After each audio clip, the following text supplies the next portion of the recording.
ሰላም እንደሰነበታችሁ ለመላው የባይብል ኮቨናንት ኮሌጅ ሚዲያ ተከታታዮች በሙሉ ዛሬ ከፓስተር የይስ ጋር አዲስ ርዕስን ይዘንላችሁ ወደ እናንተ መተናል። ዛሬ የምንመለከተው መልእክት ሃይማኖት እና እምነት የሚለው ነው። ሃይማኖት እና እምነት በሁለቱ መካከል ያለውን ልዩነት እና አንድነትን በደንብ አርገን እንመለከታለን። እንግዲህ ፓስተር የይስ ሃይማኖት እና እምነት ያው በመጽሐፍ ቅዱሳችን ላይ ሁለቱም ቃል ተጠቅሶ እናያለን። ሃይማኖት የሚለው በእንግሊዘኛ ላይ ብዙ ጊዜ ሪሊጅን የሚለውን ሐሳብ ይገልጽልናል። እምነት ደግሞ ፌዝ የሚለውን ያሳያልና እንዲሁ በተለምዶ ሰዎች ሃይማኖተኛ ትሁን የሚልን ሐሳብ ንግግር እንነጋገራለን። በሌላ መልኩ ደግሞ ሃይማኖተኞችም ነን እና ግራ የሚያጋባን አይነት ነገር ይፈጥራል። ሃይማኖተኛ እና እምነት የሚለው መካከል ላይ ያለው ልዩነት እስቲ ካንተ ልጀምርና ከዛ እቀጥላለሁ። እኔም ደግሞ ምን በጣም ጥሩ ያው የብዙዎች ጥያቄ ነው። ያው ብዙዎች ሁሉ ጊዜ በሐሳብም አንዱ ካንዱ የሚምታታበት ጥያቄ ነው። ዛሬ ደግሞ ይሄንን የምናይበት ቀን በመሆኑ ደስ ብሎኛል። እንግዲህ እምነት ብለን ስንመለከት እምነት ማለት ምንድነው? የግልን ነገር የሚያሳይ ነው። በጸጋው የተሰራለንን ስራ እኛ በእምነት የምንቀበለው ነገር እምነት ተብሎ ይጠራል።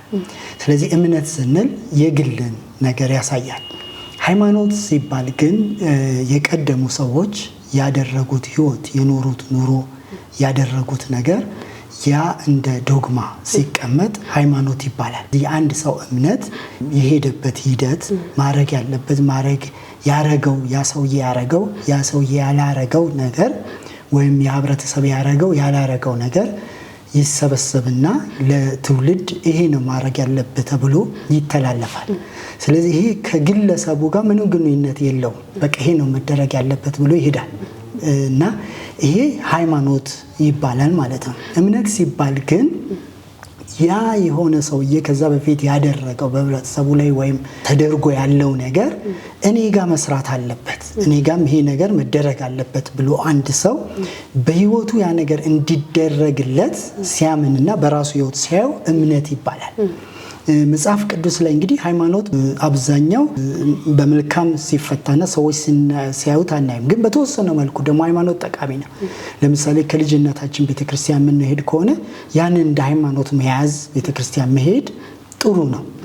ግን ያ ብቻ ግን በቂ አይደለም። እዛ ተሄዶ የምንማረውን እውነት አውቀን ያን እውነት በህይወታችን ላይ እንዲሰራልን ጥረት ሲያደርግ አንድ ሰው እምነት ይባላል። ስለዚህ ለእምነት ዕውቀት ይፈልጋል፣ ለእምነት መረጃ ይፈልጋል። ያ ሰውዬ ያመነው ነገር ለኔም ይሰራል የሚል አስተሳሰብ ያስፈልጋል።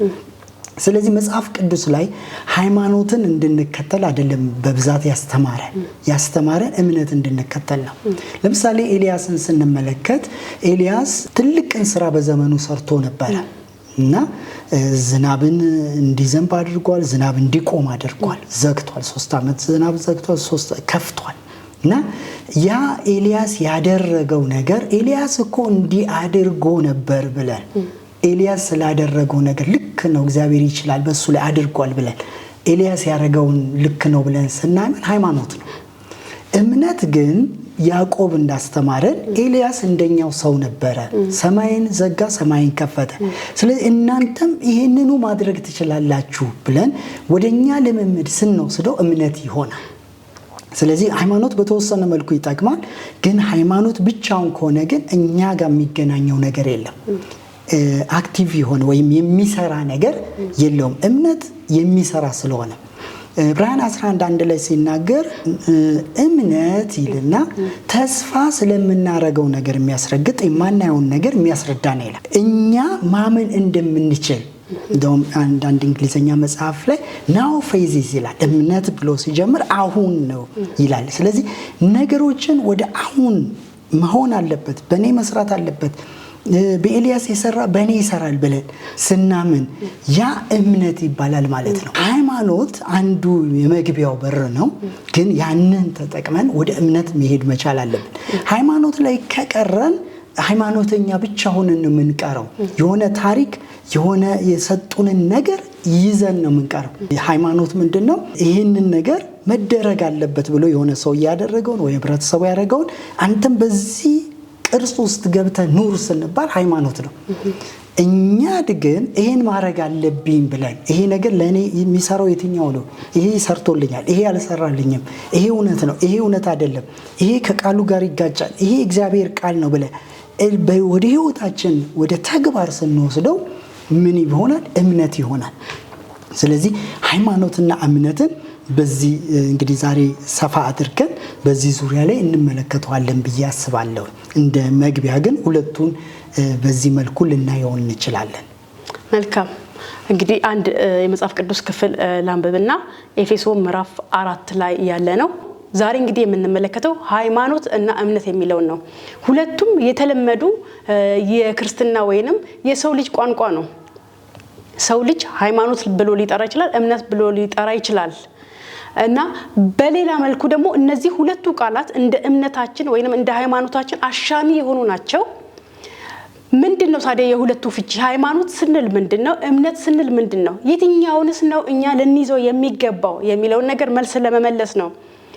መጽሐፍ ቅዱሳችን በተለያየ ቋንቋ የምናገኘው መነሻው ዕብራይስጥ፣ ግሪክ የነበሩ አይነት ቋንቋዎች ናቸው። እና መነሻ ላይ ሲጻፍ ሃይማኖት ብሎ የተተረጎመ አንዳንድ ጽሁፎች እምነት ተብሎ እናገኘዋለን። እንኳን ሌላ በአማርኛ ሃይማኖት ተብሎ የተጻፈው በእንግሊዝኛ ሄደን ሪፈር ስናይ እምነት የሚለውን ስያሜ እናገኝበታለን። ለምሳሌ አንዱን ብንመለከት ኤፌሶን ምዕራፍ 4 ላይ ያለው ቁጥር 5 ላይ ያለውን ሐሳብ ልናገኝ እንችላለን። ምዕራፍ 4 ቁጥር 5 ላይ እንደዚህ ይላል። በአማርኛው ክፍል እንደዚህ ይላል፣ አንድ ጌታ፣ አንድ ሃይማኖት፣ አንድ ጥምቀት ይላል። የተለመደ ነው ይሄ ቃል አይደለ? በተለይ በሌላ እምነት ይሄ ጥምቀት ምናምን በሚባለው ጊዜ ላይ በብዛት ተለጥፎ ፖስተር ባነር ተለጥፎበት ምናየው ቃል ነው። ምን ይላል? አንድ ጌታ፣ አንድ ሃይማኖት፣ አንድ ጥምቀት። ይሄንኑ ቃል እንግሊዘኛው ጋር ስንመጣ ግን ዋን ሎርድ፣ ዋን ፌዝ፣ ዋን ባፕቲዝም ነው የሚለው። አንድ ሃይማኖት የሚለውን ዋን ፌዝ ብሎታል። ፌዝ የሚለው እምነትን ያሳያል ማለት ነው። ሃይማኖት ቢል ኖሮ ትክክለኛ የመነሻው ምንጩ ሪሊጅን ብሎ ነበር የሚያስቀምጠው። ግን እንግሊዘኛው ጋር ሲመጣ ፌዝ የሚለውን ሐሳብ ነው የሚይዘውና በብዙ አይነት መልኩ እንደዚህ የምናገኘው ሐሳብ አለ። እምነት የሚለውን ሲፈታ ግን እኛ ጋር ሲመጣ ሃይማኖት የሚለውን ሐሳብ ሰጥቶት እንመለከታለን። ታዲያ ምንድነው ሃይማኖትና እምነት ምንድነው ሴንሱ ካልን ሃይማኖት ከሚለው ስንጀምር ሃይማኖት አንድ ሰው የሚከተለው ስርዓት ነው። ያ ስርዓቱ ምንድነው? እሱ የትክክለኝነት ማሳያ ስርዓት። ሰው ልጅ በተፈጥሮ በውስጣችን ትክክለኛ የመሆን ፍላጎት አለን፣ ሁላችንም ማለት ነው። ትክክል መሆንን እንፈልጋለን። ቻልም አልቻልም ግን ውስጣችን ላይ ያለው ትክክለኝነት ነው። ኢቭን እያመጽን እያጠፋን ትክክል ሳንሰራ ትክክል ሳንሆን ውስጣችን ግን ትክክል መሆንን ነው የሚፈልገው። ይሄ የተፈጠርንበት ትክክለኛ አይነት መንገድ ነው። ለምን? ለጥፋት ለአመጽ አይደለም የተፈጠርነው፣ ለትክክለኝነት ነው፣ ለመልካም ነገር ነው የተፈጠርነው። ትክክል መሆን ስንፈልግ አላጠፋንም፣ ግን ሳናቀው ደግሞ በስህተት ውስጥ እንሄዳለን። ለዚያ ምንን ያስቀምጣል? ሰው ሃይማኖት የሚለው መስመር ያስቀምጣል ማለት ነው። ሃይማኖትን እንደ አጥር ማለት ነው። አጥር በቤታችን ዙሪያ ሲታጠር ምንድነው? አንደኛ የራሳችንን ንብረት ለመጠበቂያ፣ ሌላው ደግሞ ምንድነው? እሱ ሌባ እንዳይገባ ይጠብቃል። በህይወታችን ደግሞ ይሄ የውስጠኛው ሰው ለሚባለው ምን ይጠብቀዋል? ሃይማኖት ምን እንዳይሆን፣ ድንበርን እንዳይጥስ፣ ወደ ስህተት ጎዳና እንዳይሄድ ለራሱ ቅጥርን ያስቀምጣል ማለት ነው። ትክክለኛ መንገድ ያስቀምጣል። ከዚያ እሱ ሲጠብቅ ትክክለኛ ነኝ ብሎ ውስጡ ይሰማዋል። በውስጣችን የሚነግረን ድምጽ አለ አይደለ? ጥፋተኛ እንደሆነ በእርግጥ ነው እኮ ጥፋተኞች ነን። ይሄ ኃጢአተኝነት፣ በደለኝነት አለ። ይሄ ኃጢአት ከመስራት ከመውደቅ የመጣ ስሜት ሰው ጋር ትክክል ያለ መሆን ፊሊንግ ውስጣችን ስሜት አለ። እና ለሱ መልስ ለመስጠት ራሳችን ደግሞ ሃይማኖት ድንበርን እናበጅና ያንን ድንበር ያላለፈ ትክክል ነው፣ ያንን ድንበር ያለፈ ደግሞ የተሳሳተ ነው። በምን? በሰው አስተሳሰብ። ይሄ ድንበር ግን በእግዚአብሔር ፊት ትክክል ያደርገናል ወይ ብለን ካለን አያደርግም። ለምን? ሃይማኖት ያለው እኛ አሁን ክርስቲያን የሚል መጠሪያ ያለን ሰዎች ብቻ አይደለንም። ሃይማኖት ያለን ወይንም ስርዓት ያለን በዓለም ላይ ብዙ ሪሊጅን ወይንም ብዙ ሃይማኖት የሚባል አለ። በጣም ብዙ ማለት ነው። ብዙ ተከታዮች ያላቸው 1.2 ቢሊዮን 1.8 ቢሊዮን ያለው ክርስቲያኑ ጋር ከመጣን ወደ 2.3 አካባቢ ቢሊዮን ቁጥር ያለው ነው። 1.8 ቢሊዮን ስንል በጣም ብዙ ቁጥር ነው። የቡዲዝም አለ፣ የእስልምና እምነት አለ፣ ብዙ ምን አላቸው? ሃይማኖት አላቸው። ሃይማኖታቸው ደግሞ ምን አስቀምጦላቸዋል? መስፈርትን፣ ስርዓትን ምን የሚያደርጉት የሚከተሉት ማለት ነው። እዛ ሃይማኖት ውስጥ ነኝ ያለ ሁሉ ያንን ስርዓት በደንብ አድርጎ ሊከተለው ይገባዋል ማለት ነው። የሚፈጽሙት ስርዓቶች አሉ፣ የሚጾሙት ጾም አላቸው፣ የሚሰጡት ስጦታ አላቸው። እንደምን እንደ ሃይማኖታቸው የሄደው የሚሳለሙት፣ ሊያዩት፣ ሊሰግዱበት የሚፈልጉት ቦታ አላቸው። ሁሉም ሃይማኖቶች አርአያ ብለው የሚከተሏቸው ሰዎች አሏቸው። የሚያነቡት መመሪያ ሆኖ የሚያነቡት መጽሐፍቶች አሏቸው ሃይማኖቶች። ይሄንን በማድረግ ሃይማኖተኛ ሰው ይደሰታል። ይሄንን ሲያደርግ ደስ ይለዋል። ማድረግ ያልቻለ ሁሉ በዘመኑ ደግሞ ሃይማኖቴ ብሎ ያስቀመጠው ስርዓት ሁሉ ቢከተል ይፈልጋል። ሃይማኖት ይሄንን ይፈጥርብናል። ለምሳሌ እግዚአብሔር ለእስራኤላውያን ስርዓትን ሰጣቸው፣ የሕግን ስርዓት ማለት ነው። ከዛ እስራኤላዊ የሆነ ሁሉ ያንን የሕግ ስርዓት በመከተል ውስጡ እርካታ ይሰማዋል፣ ልክ እግዚአብሔርን እንዳስደሰተ። ለምን? ያንን ስርዓት ያንን ሕግ እግዚአብሔር እንደሰጠው ስለሚያምን ማለት ነው። ያ ሕግ ግን ወደ መዳን ያመጣዋል ወይ ካለን አያመጣውም። ለምን? የሰው ልጅ ያንን ሕግ ጥንቅቅ አድርጎ መፈጸምም አይችልም ሲጀምር። ሐዋርያው ጳውሎስን ልናየው እንችላለን። በተለያየ መልኩ የሱ ሐሳብ የተጻፈበትን ክፍል እንመልከት። ለምሳሌ ገላትያ ምዕራፍ 1 ቁጥር 13 ላይ ሐዋርያው ጳውሎስ ምን ያህል ሃይማኖተኛ ሰው እንደነበረ ይናገራል ራሱ ማለት ነው። እንደዚህ ይላል ሐዋርያው ጳውሎስ በአይሁድ ሃይማኖት በደንብ ጥንቅቅ አድርጎ በብርታት ይሄድ የነበረ ሰው ነው። በአይሁድ ስርዓት በፊት እንዴት እንደኖርኩ ሰምታችኋልና የእግዚአብሔርን ቤተክርስቲያን ያለ ልክ አሳድድና አጠፋ ነበር ይላል። ይሄንን እንዲያደርግ ያደረገው የአይሁድን ስርዓት ይጠብቅ ስለነበረ ነው። የትኛውም የአይሁድን ሃይማኖት የሚቀናቀን የመሰለውን ነገር ሁሉ ያጠፋል ተግቶ ማለት ነው። ለምን? ባለበት ሃይማኖት ቀናተኛ ስለነበረ፣ ለሃይማኖቱ የሚቀና ሰው ስለነበረ ማለት ነው። ስለዚህ ሃይማኖትን የሚቀናቀነውን ሁሉ ኢቭን ሰዎችን እስከ መግደል ድረስ ለእስጢፋኖስ ሞት ተባባሪ እስከ መሆን ድረስ ጳውሎስ ለሃይማኖቱ የሚቀና ሰው ነበረ። እንደዚህ ይላል ቁጥር 14 ላይ ደግሞ የአባቶችንም ወግ ስርዓት የአባቶችን ወግ አባቶች ትክክለኛ ያደርገናል ብለው የሚከተሉትን ወግ በደንብ በስርዓት ይጠብቅ ነበር። ከመጠን ይልቅ እየቀናው በወገኔ ዘንድ በዘመኔ ካሉት በብዙዎችን በአይሁድ ስርዓት እበልጥ ነበረ ይላል። ይሄኛውን ሐሳብ በእንግሊዘኛ ስንመለከት እንደዚህ ይላል and profited in the Jews religion ነው የሚለው በአይሁዶች ሃይማኖት አይሁዳዊ የሚባለው ምን ነበረው ማለት ነው? ሃይማኖት ነበረው። ለምን? በብሉይ ኪዳን ላይ ተጽፎ ያሉት ስርዓቶችን ሁሉ የአይሁድ ሃይማኖት ይፈጽመዋል። ያንን ስርዓት ያልፈጸመ ሁሉ እምነቱ ሃይማኖቱን በአግባቡ ያስኬደ አይደለም። ስለዚህ ባለማድረጉ ምን ይሰማዋል? ጥፋተኝነት። ሲያደርግስ ትክክለኝነት ይሰማዋል። ግን ያ ስርዓት ሰውን ንጹህ ሊያደርገው ጻድቅ ሊያደርገው ችሏል? አልቻለም። ሲጀምር ሰው ያንን ሁሉ ስርዓት በሚገባ የመፈጸምም አቅም የለውም። ቢፈጽምም ያ ሕግ ሰውን ትክክል ሊያደርገው አይችልም። ግን ይሄ ለውስጣችን ለሚጠይቀን ጥያቄ ትክክል አይደለም፣ አትችልም፣ አትበቃም ለሚለው ነገር ምላሽ ይሰጣል ስናደርገው ማለት ነው። ለዚያ እኮ ነው ሃይማኖተኞች በምን ይረካሉ ካል ራሳቸውን በማሰቃየት በማድከም ዋጋ በመክፈል በመድከም ብዙ በመትጋት ራሳቸውን ያረካሉ። ያ የሚያደርጉት ነገር ግን ትክክለኛ እረፍትን ትክክለኛ እርካታን አይሰጣቸውም። ሲያደርጉት ለጊዜው እፎይታ ይሰማቸዋል፣ ግን እፎይታው ጊዜያዊ ነው፣ ዘላቂነት የለውም። ከንቱ የስጋ ድካም ነው እንጂ የውስጥ የመንፈስ እርካታን አይሰጥም። በሃይማኖት የተቀመጠ ስራ ስለነበረ ማለት ነው። ስለዚህ ሃይማኖት ምንድነው የሚለውን ሐሳብ ስናይ ሃይማኖት ማለት ስርዓትን መፈጸም ነው። የሆነ በአንድ እምነት ሃይማኖት የሚለው ስም ውስጥ የተቀመጠ ስርዓትን መፈጸም ማለት ነው።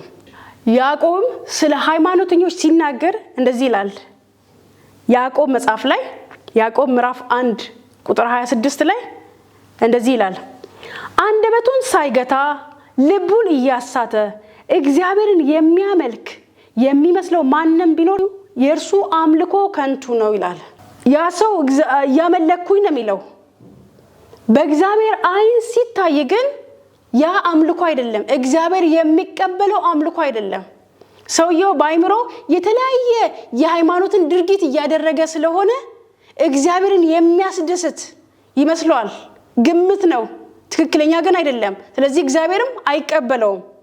ትክክለኛ ሃይማኖትን ደግሞ ይነግረናል። ትክክለኛ እምነት ከተባለ ደግሞ ምንድነው? እሱ በስራ የሚገለጥ ትክክለኛ እግዚአብሔርን የሚያስደስተው ሲናገር ቁጥር 27 ላይ እዛው ያስቀምጣል። ንጹህ የሆነ ነውርም የሌለበት አምልኮ በእግዚአብሔር አብ ዘንድ ይህ ነው፣ ወላጆች የሌላቸውን ልጆች ባልቴቶችንም በመከራቸው መጠየቅ፣ በዓለም ከሚገኝ እድፍ ሰውነቱን መጠበቅ ነው ይላል እንጂ አንደበቱን እያሳተ እንደፈለገ የሆነ ሰዎች ያስቀመጡትን ስርዓት ደግሞ በሌላ መልኩ እየተወጣ ሃይማኖቴን ስርዓት ፈጽም ያለው ቢል አንድ ሰው በእግዚአብሔር ዘንድ ትክክልም አይደለም፣ ራሱንም እያሳተ ነው። እምነት ግን ስንመጣ ታዲያ እምነት ምንድነው ከኛ የሚፈልገው? እምነት ምንድነው የሚፈልገው? እምነት የሚለው ነገር ራሱ ሲጀምር ማመን ፐርሰንን መከተል ነው። አንድ አካልን መከተል ነው። እምነት ኮኔክሽን ነው ማለት መገናኘት ነው። ከማን ጋር? ከእግዚአብሔር ጋር መገናኘት። እግዚአብሔር የሆነ ስፍራ ላይ ቁጭ ብሎ ይሄንን ስራ ተከተሉልኝ፣ እናንተ ይሄንን ስራ ስትከተሉ በእኔ ዘንድ ትክክል ትሆናላችሁ አላለንም። እግዚአብሔር ለኛ ለሰው ልጆች የሆነ ስራ ሰጥቶን እርሱ ወደ ሩቅ አገር አይደለም ሄደው። እንደዛ አርገው ነው የሰው ልጅ አብዛኛው ይሄ በሃይማኖት ውስጥ ያለው የሰው ልጅ የሚረዳው እግዚአብሔር ዳኛ ነው፣ ፈራጅ ነው። የሆነ ስፍራ ላይ መልካም ስፍራ ላይ ብርሃን ያለበት ስፍራ ላይ ከፍ ያለ ዙፋን ላይ ተቀምጧል። ሰውን ደግሞ እዚህ ምድር ላይ ያስቀምጧል። ከላይ ሆኖ ይቆጣጠረዋል። ለሰው ልጅ ምን ሰጥቷል? ትእዛዝ ሰጥቷል፣ ስራ ሰጥቷል። በዚህ መንገድ ሂድበት፣ ካልፈጸምከው እጠይቅሃለሁ፣ እፈርድብሃለሁ፣ ከፈጸምከው እሸልምሃለሁ፣ መልካም ስጦታ ሰጣለሁ፣ ጻድቅ ትሆናለህ ብሎ አሳይመንት እንደሰጠን እናስባለን። ይሄ የሃይማኖተኝነት መንፈስ ይባላል። የእምነት መንፈስ ግን እግዚአብሔር ለሰው ልጅ በእምነት መገናኘት ነው የሚፈልገው። ያ እምነት ምን ያደርገናል? እኛ ትክክል አማኞች ስንሆን የምናምን የእምነት ሰዎች ስንሆን ምን ያደርጋል? ስራውን እዚህ ያለውን ድርጊቱን ሁሉን እንተውና ይሄ የፍቅር አምላክ የሆነውን እግዚአብሔር እሱን እንድንፈልገው እምነት እግዚአብሔርን ወደ መፈለግ እንድናዘነብል ነው የሚያደርገን። እግዚአብሔርም ደስ የሚሰኘው ደግሞ በሚፈልገው ፈልጉኝ አይደል ያለው? እግዚአብሔር ፈልጉኝ። መፈለግ ውስጥ ምን አለ ማለት ነው? እርሱን መውደድ አለ። እግዚአብሔር ይወዳል? አዎ ይወደናል። ሰው ልጅ ሁሉ ይወዳል? አዎ። ለምን? ተጽፎልናል። ሁሉንም አይወድም የሚል ሰው ቢኖር እንኳን ቃሉ ላይ ተጽፏል። ዓለምን ሁሉ እንዲህ ወደዋልና ተብሎ ተጽፏል። ስለዚህ ይሄን ቃል ወዴትም ልንወስደው አንችልም። እግዚአብሔር የፍቅር አምላክ ነው፣ ሁሉንም ይወዳል። እኛም ደግሞ እርሱን እንድንወደው ይፈልጋል። ስለዚህ እግዚአብሔር እሱ ተገኝቷል እኮ በልጁ በኢየሱስ ክርስቶስ አማካኝነት ለሰው ልጆች ሁሉ ተገኘ አይደለ? እግዚአብሔር የተደበቀ የተሰወረ አይደለም። ይሄንን እግዚአብሔርን ደግሞ ሰዎች እንዲፈልጉት፣ ልባቸውን እንዲከፍቱ፣ ወደሱ እንዲያዘነብሉ ይፈልጋል። ስለዚህ እግዚአብሔር እምነት ማለት እግዚአብሔር እሱን መፈለግ ማለት ነው እንጂ እርሱን ችላ ብለን እርሱን ሳንፈልግ እርሱ ሊደሰትበት የሚችልበትን ጉዳዮች እየፈጸምን እግዚአብሔርን እናስደስታለን ማለት አይቻልም። ለዚያ ነው እግዚአብሔር እኮ በሄኖክም የተደሰተው። ሄኖክ እግዚአብሔርን ፈለገው። በዚያ ዘመን ሄኖክ ብቻ አልነበር ምድር ላይ የነበረው። በጣም ያው በብዙ እንደዚህም ዘመን ሰው ባይበዛም ሰዎች ነበሩ። ሄኖክ ግን እግዚአብሔርን ፈለገ። ስለዚህ እግዚአብሔርን ወሰደው። ዕብራውያን ምዕራፍ ስለ እምነት አባቶች ሲናገር ሄኖክ የተወሰደው በእምነት ነው። እግዚአብሔርን ተከተለ፣ እግዚአብሔርን ፈለገ። እግዚአብሔር ስለወሰደው አልተገኘም ነው የሚለው። ምርጫው አደረገ። በዚያ ዘመን ካለው ነገር ሁሉ እሱ እግዚአብሔርን ቀጥታ መፈለግ ጀመረ። እግዚአብሔርም ተገኘለት፣ ወሰደው። ዕብራውያን ምዕራፍ 11 ቁጥር 6 ላይም ሲናገር ያለ እምነት ደስ ማሰኘት አይቻልም ይላል። እግዚአብሔርን ደስ ማሰኘት ከተቻለ በእምነት ነው። ያለ እምነት ደስ ማሰኘት አይቻልም። ወደ እግዚአብሔር የሚደርስ እግዚአብሔር እንዳለ ለሚፈልጉትም ኢየሱስ ጌታ ነው። እግዚአብሔር አለ፣ አዎ ግልጥ ነው አለ። እግዚአብሔር እንዳለ ደግሞም ለሚፈልጉትም ዋጋ እንዲሰጥ ያምን ዘንድ ያስፈልገዋልና እግዚአብሔር ይህንን ከኛ ይፈልጋል። ለዚያ እኮ ነው ኢየሱስ ክርስቶስ ለሚፈልጉኝ ለሚከተሉኝ አለ አይደል? ሌላው ሁሉን ትቶ እኔ ለሚከተሉኝ ብሎ ያላቸው ሪዋርድ ያላቸው ሽልማት የሚከተላቸው ሽልማት ያስቀምጣል። እምነት ጋር ስንመጣ እምነት የምናገኘውን የሥራ የጉልበት የድካም የተለያየ ጉዳይ አይደለም። እግዚአብሔር ይፈልግ እምነት ራሱኑ እግዚአብሔርን መፈለግ። በዚያ ጊዜ እግዚአብሔር በሰው ልጆች ይደሰታል። ኢየሱስ ክርስቶስ የመጣበትም ዓላማ ይሄንን ነው። ኢየሱስ የመጣበት ዓላማ ራሱኑ እግዚአብሔርን መፈለግ እንድንችል ኢየሱስ ክርስቶስ ከእግዚአብሔር ዘንድ መልእክተኛ ሆኖ መጣልን ራሱኑ። ለዚያ ነው አሁን የትኛውም ሃይማኖት ወደ እግዚአብሔር አያደርሰንም። የትኛውም ሃይማኖት አሁን ወደ እግዚአብሔር ደርሻለሁ የምንል ሰዎች የኛ አካሄድ የኛ ስራ አይደለም ወደ እግዚአብሔር ያደረሰን። የትኛውም የኛ ብርታት የትኛውም የኛ ችሎታ ወደ እግዚአብሔር አያደርሰንም። ወደ እግዚአብሔር የሚያደርሰንን ኢየሱስ ክርስቶስን ስለተቀበል ነው። እርሱ ወደኛ ስለመጣ እኛም ስለተቀበል ነው። እርሱን ስላገኘ ነው ወደ እግዚአብሔር መግባትን ችለናል። በምን? በእምነት። የዚህ ዓለም ሃይማኖት ሁሉ ግን አንድ ስብከት ይሰብካል። በርቱ፣ ጠንክራችሁ ስሩ። ይሄ የምትሰሩ ስራ ወደ ፈጣሪያችሁ ሊያደርሳችሁ ይችላል። መቼ? ምናልባት ድንገት። እኛ ግን ድንገት አይደለም የምንለው፣ በድንገት አይደለም። አሁን ምናልባት ይሄ መልእክት ራሱ እየሰማችሁ ያላችሁ ድንገት ወደ ፈጣሪ ድንገት ይሄ በልባችሁ ውስጥ ያለ እውነተኛ ፈጣሪ የሰው ልጆች ሁሉ የፈጠረ ወደ አምላክ ወደ እግዚአብሔር ለመድረስ የምትፈልጉ መድረሻው መንገድ አንድ ነው። ያ መንገድ ምን ይባላል? እምነት ይባላል። የሰው ልጅ ሁሉ ወደ እግዚአብሔር የሚያደርስ። ስለዚህ ተነስታችሁ መጣራችሁ መድከማችሁ መልፋታችሁን ሁሉ እርግፍ አድርጋችሁ ትታችሁ ሐዋርያው ጳውሎስ እኮ ጥሩ ምስክር ነው። በጣም እንደሱ የለፋ በጣም እንደሱ የቀና ለሃይማኖቱ የቀና የደከመ ዋጋ የከፈለ ሰው የለም አለ። ከፈሪሳዊ ሁሉ ይልቅ እበልጥ ነበር። ፈሪሳዊ ማለት ቀና ለእምነቱ የሚቀና ለሃይማኖቱ የሚቀና ነው። ከፈሪሳውያን ሁሉ እበልጣለሁ ብሎ የተናገረ ነው።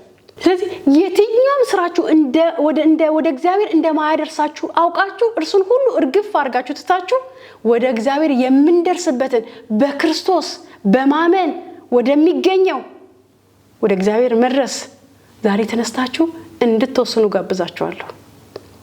ለሚቀበሉት እኮ ነው፣ ለሚፈልጉት ለተቀበሉት ለእነርሱ የእግዚአብሔር ልጆች የሆኑ ዘንድ ስልጣንን ሰጣቸው ነው ተብሎ የተጻፈው። እሱ ባጭር በቀላሉ መንገዱ እምነት ይባላል። ሃይማኖት ማንንም ሰው ወደዛ አይደርስም። ሃይማኖት ግን አድካሚ፣ አሰልቺ፣ ዋጋ የሚያስከፍል ውጤቱ መጨረሻ ላይ ደግሞ ምን ዜሮ የሆነ ወይንም ደግሞ ኔጌቲቭ ባዶ የሆነ ነው። እምነት ግን ትርፋለሁ። እምነት ምንን ስለሚያስገኝልን?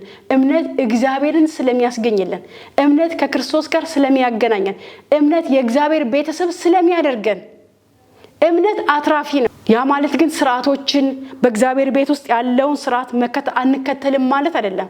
በእግዚአብሔር ቤት ውስጥ ያለውን ስርዓት ሁሉ መልካሙን ስርዓት ሁሉ እንከተላለን። ከምን ቀጥሎ? ከእምነት በኋላ ነው። እምነት እንድንከተለው ያስቀመጠልን ስርዓት አለ። የአዲስ ኪዳንን መጽሐፍ ካየን እኮ በጣም ብዙ ስርዓትን አስቀምጦልናል። እሱን ግን በጉልበታችን በኃይላችን ለመዳን ብለን ሳይሆን ስለዳን የእግዚአብሔር ልጆች ስለሆን ከፊት ይልቅ በእምነታችን እየበረታን ጽድቃችን እየተገለጠ ከክብር ወደ ክብር እንድንሸጋገር የሚያግዘን ነው እንጂ የመዳኛ መንገድ አይደለም። እግዚአብሔር ያንን ብርታታችንን አይቶ የሆነ ነገር እንዲከፍልልን አይደለም በፍጹም። ግን መልካም ብዙ ስርዓቶች የሚያስቀና ስርዓት፣ መልካምነት፣ በጎነት በእግዚአብሔር ቤት ሞልቷል። እሱ ሃይማኖታችን ማሳያ ሳይሆን የእምነታችን መግለጫ ነው።